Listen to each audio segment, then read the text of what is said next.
This is today's project. This is a very nice outdoor cooler. Well, at least it was a very nice outdoor cooler. My friend Brian gave this to me because the top needed some repair. He asked me if I could fix it. Well, technically, I can't. The top is so bad it needs to be completely replaced.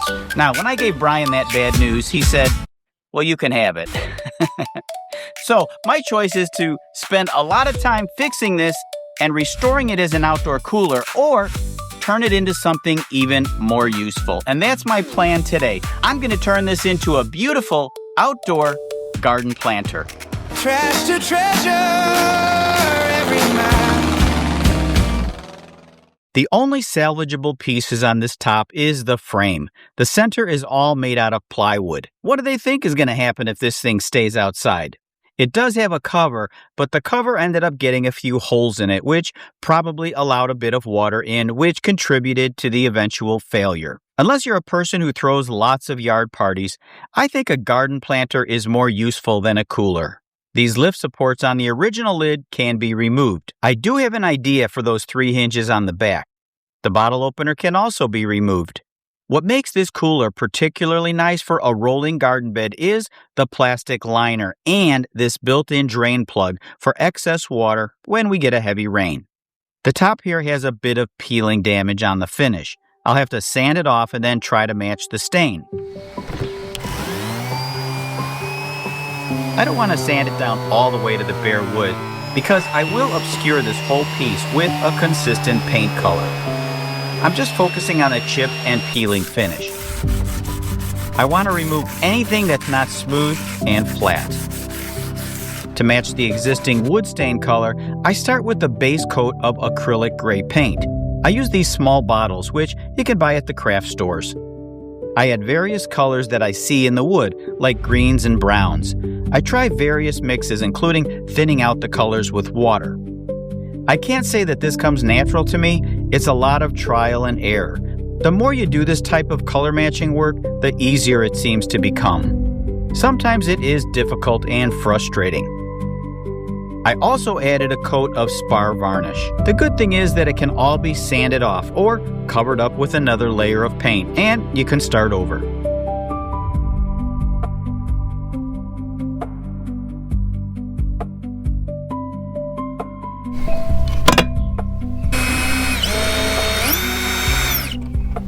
I had to remove the tub liner in order to get to the nuts that were holding the bottle opener in place.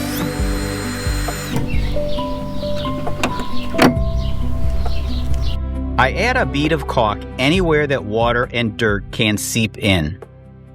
Now, I could have done nothing to this, just filled it with dirt and started using it. However, wood outdoors is not going to last very long unprotected. So that's why I gave this a coat of spar varnish, and I'll probably end up giving it another coat. I also added caulk around any places where water can get in. And now for a nice little decorative touch, I'm going to add a trellis on the back. So I cut some pieces of wood, and I'm going to use this 2-foot by 8-foot trellis section that I bought at Home Depot. I'm going to cut it down, put it on the back here, and that's going to be a nice little added touch to our garden bed.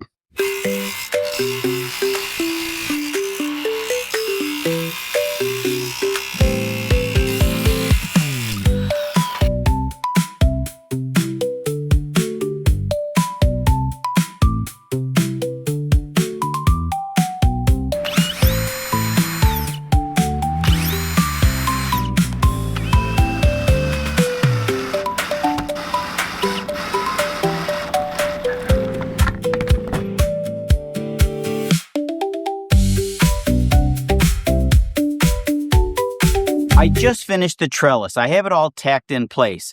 I didn't film it because, well, I had to engineer on the fly. I wasn't sure what I was going to do, so I had to make it up as I went along.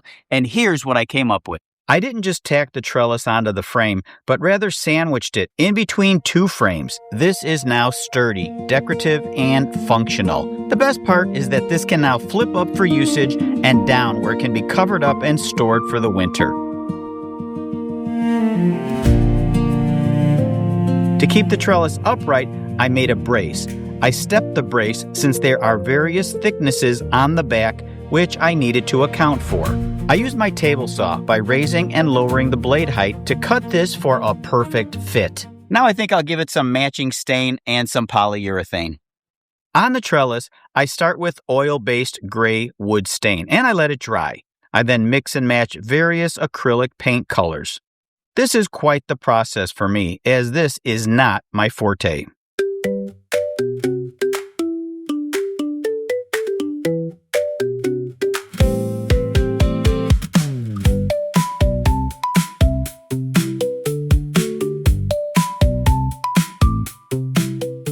I also decide to put this wood cap on top to protect the trellis from the rain seeping in and damaging it prematurely. I'm still not happy with the trellis color, so I keep adding, changing, and layering colors multiple times.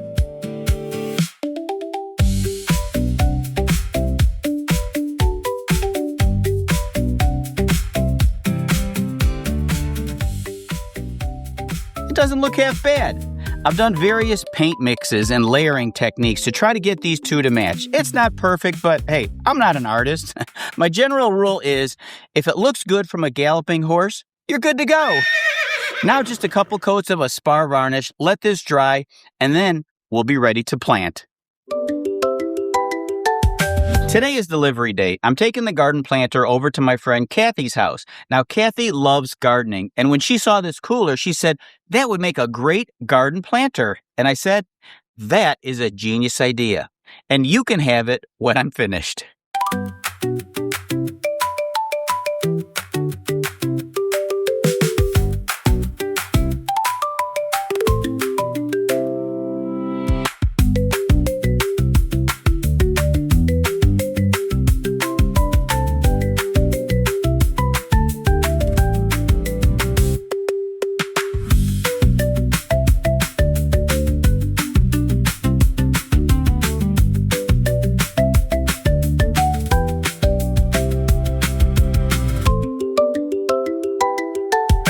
These are not the final plants that'll end up here.